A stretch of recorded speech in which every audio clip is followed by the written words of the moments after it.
Hey, Paulie. Welcome to our Facebook Live, everyone. How's it going, Paulie? Yes, doing well. Thanks, Dan. Doing very well. Feeling well and truly burpeed to the brim. And how are you feeling? How are those lats? Yeah, definitely feeling it today. Hey, Paulie. Welcome to our Facebook Live, everyone. How's Got it a little, going, Paulie? got a bit Yes, of an doing well. echo. Thanks, Dan. Doing very well. Feeling. Oh, that was fun. We good? So yeah, the challenge of June was awesome, and yesterday was a perfect failed attempt at hitting the 30, but it was great fun. My arms were gassed out. Did a training session in the morning thinking I could get away with it, and really struggled through those last 10. But it was just good Goodness. to tick them off, and that was, I guess, the power of the challenge is just to continue showing up and just getting through the reps one day at a time, and just loved it. And yeah, it was awesome. Really felt like the benefit in my body doing this challenge, and want to continue it on now because it was just awesome. It was awesome. What about you? How was it for you?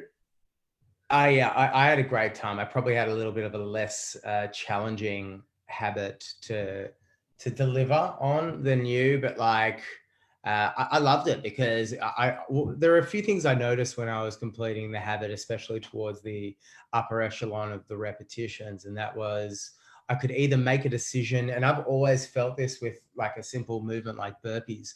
You can either make a decision in your mind to flick a switch and say, I'm just going to pump these burpees out quickly. And just, it really is just like a simple, basic movement that you can just pound out, or you can create a story in your head and say, oh my God, I've got 25 of these things left. And that can just add so much weight to each burpee. And I noticed the days where I was doing the former, and I noticed the days when I was doing the latter on those burpee challenges. And when I made that decision to flick the switch and just go, I'm just pumping them out like the Energizer Bunny. And that's what I do. I visualize the Energizer Bunny and me. For those of you who don't live in Australia, the Energizer Bunny is this little mascot for a battery ad. Maybe you have in the States, I'm not sure. And he just pumps and pumps and pumps. So yeah, a little bit of visualization assisted with my experience as well. Yeah, awesome. It was good to see you each day doing it. I got to say, I love the facial hair, especially the final day moustache. I'm championing for that to come back. Well, it was good. It was yeah, towards the end, it was, it's July #1 now. So I realized it was either the mustache goes or the wife goes. And I think the mustache lost this battle. Awesome. And so, any specific takeaways from the challenge and things that you can see that you'll take with you for just moving ahead? Yeah, there's a few things that came up for me, and one was, as I mentioned before, that story that we tell ourselves in our heads, that either before, during, or after a habit that is being created that may appear to be hard work at the time, you're never going to do something that is a challenge. I've found in the last 30 days, I never sat back after doing something that I knew that was going to contribute to my life and did it, and then sat back and gone, oh, I wish I didn't do that. Like it was always going to be a positive experience, regardless of whether I succeeded in it or not.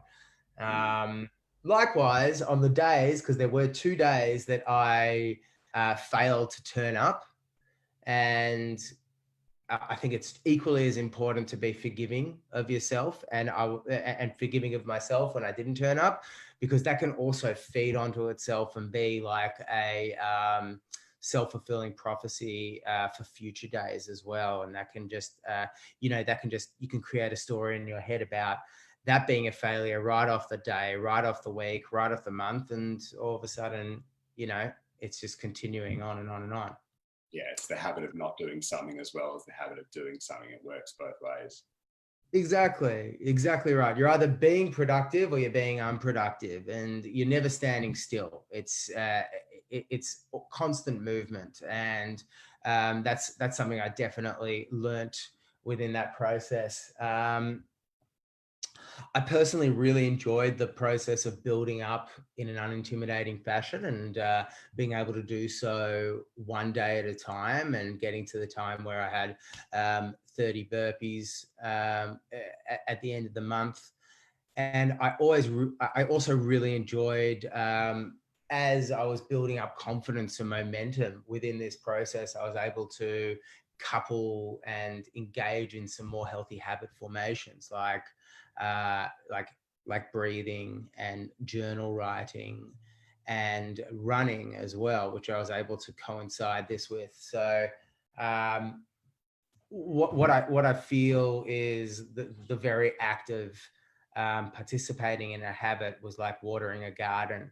And you know, you can water a garden in the um, burpee garden bed, or you can choose to use that fertile soil to spread the seeds elsewhere as well. And that's kind of what I did. I was like, whilst I'm out in the garden, I might as well water this breathing bed and the running bed. And what's amazing is whilst I got into the habit of doing burpee 1 through to 30, I also got into the habit of just doing something out of my comfort zone. So I continued to spread myself and challenge myself. And I think that's a great opportunity for everyone to be able to do that. And did you notice anything in your body just from the progression up to 30? Any, strength that you just didn't have before? Anything you unlocked? Well, I think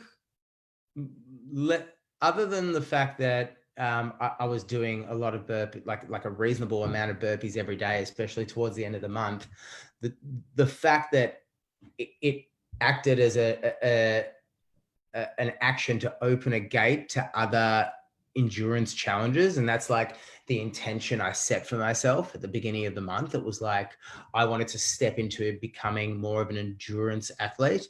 And so I opened that gate with burpees, and then I lent myself more to running, and I lent myself to other pursuits that would allow myself, even my breathing challenge allowed me to become more conscious of my breath, which in turn led to a really positive experience when I was running and burping and doing all that kind of stuff. So to answer your question, it opened up that endurance gate. So all of those things coupled together definitely just made me like a more capable endurance athlete. Yeah, amazing. Awesome. What about you with your pull-ups? Was there anything else that you got out of this, either mentally or physically? Yeah, I think the most valuable part of it was actually putting that piece of paper that stayed outside next to the chin-up bar and just ticking off every day what I was doing. It was just that kind of accountability mirror that was always there looking at me, just saying, okay, this is where we're at today. This is what needs to be achieved. And it was just ticking it off one day at a time, one rep at a time. And it was just always there. And I really appreciated it because I hadn't done something like that so consistently. And it just was always reflecting back to me what was the plan for the day. And I feel like that can be brought into so many parts of my life, physically, mentally, professionally, any kind of endeavor. I think it's like having that plan available, and looking back at me is a really great way to just tick things off and just see the accomplishments that are being made each day. And that kind of like bodes really well that we're moving into the July challenge of journaling, and looking forward to just doing that on a daily basis starting today. And it'd be really amazing to see other people join us for this monthly challenge. Can also go back to all the old challenges that we've done too. But it's amazing that we can kind of participate in these challenges together and support each other and hear anyone else's insights and takeaways. I'm loving it, and I feel like this is a great opportunity just to test myself too. So it's nice to feel the support of the tribe in doing it all together. Yeah, spot on. And I love what you mentioned about, having that piece of paper there for you to be able to mark off and hold yourself accountable. I mentioned in the course or the process of doing this that being able to signify completing that day's work or being able to complete that habit formation for the day is a really important part of the journey, by celebrating it and in a way like marking that off. It's like a celebration. You and I both have a very, very dear friend who I worked with for many years, he's an incredible heart, big heart. And he worked with me for many years. And when he trained clients, he would always write their things on the board, and he'd make them whenever they completed a series of burpees or a series of squats or whatever it might be. He'd give them the marker and he'd make them tick it off, and they'd celebrate in the glory of doing 10 squats. And there's something pretty powerful with that, like, not to, isolated, it sounds ridiculous, but it's actually really a really powerful act to be able to do it and move on to the next. So I like that. I'm going to try and add that to my because you can add it to every aspect of life. And the journaling is something that is going to be an interesting process, because you can either choose to do it on a handwritten pad or on a computer. I'm actually doing it on my Evernote,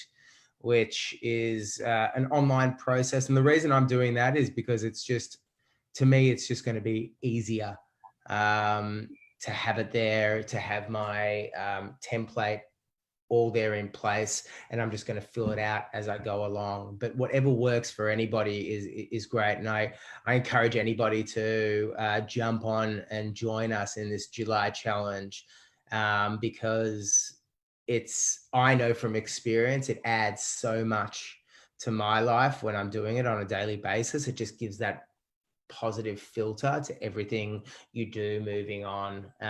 So yeah, it's a wonderful thing to be able to embrace, if that's something you guys are into.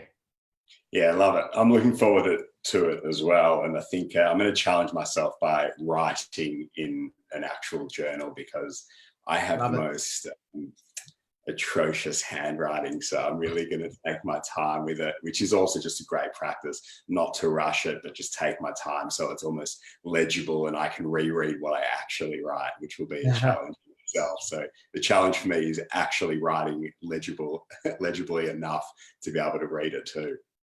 I love it. That's great. That's fantastic. All right, thanks, Ollie. Anything else, mate? Nah, that's perfect. Thank you, Dan. And just looking forward to a recap in another month's time. But we'll be seeing you guys next Wednesday, Melbourne time, for another Facebook Live on another topic from, questions that you guys have been fielding. Awesome. All right, guys. Take care. See you soon. Hey guys, I just wanted to take a moment to talk to you about some friends of Hero. No matter what your postcode, Part&Parcel deliver on an ethically curated selection of healthy household staples at close to wholesale prices. So whether it's the knowledge that your olive oil has been cold pressed to maintain its antioxidant properties, or that your flour has been stone ground to retain its nutrients, they empower their members to make confident choices. Now, if this all sounds appealing to you, Part&Parcel is offering a 30-day free trial, and you can use the link below to get $25 off your first order. It's time to put your money where your values are.